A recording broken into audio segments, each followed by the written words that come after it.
Yes, there are many tips. In fact, there are a long list of them, but I will pick out 5. The first tip is, when you meet a deaf student,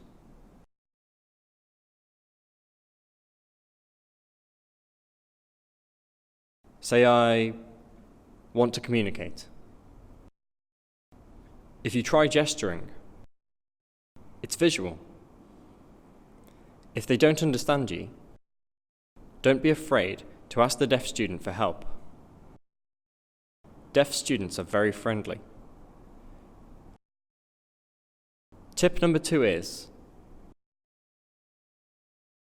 when deaf and hearing students meet, they can work well together if the hearing students learn some signing, like fingerspelling the alphabet. Or they can learn some basic sign language, like hello, how are you, etc. Because communication is very important.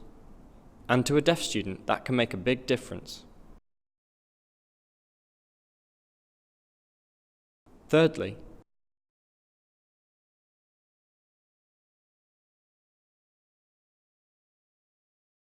ask the deaf student appropriate questions. Not stupid questions. For example, one person asked me, "Can you drive?" My response was, "Of course I can drive." So appropriate questions are important. Number 4. When hearing people speak in the presence of a deaf student,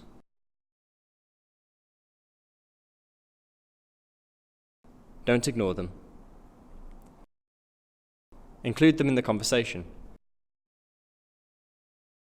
Don't exclude them. To ignore them is a form of social exclusion.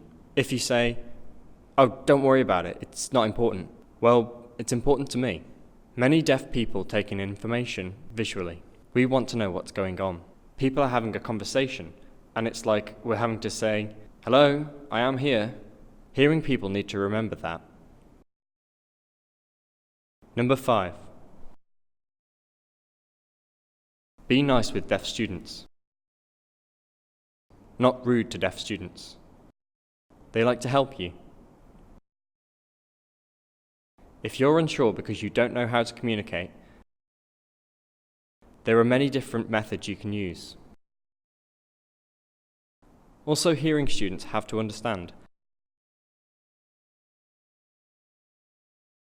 how their culture, their language, their community is different compared to theirs.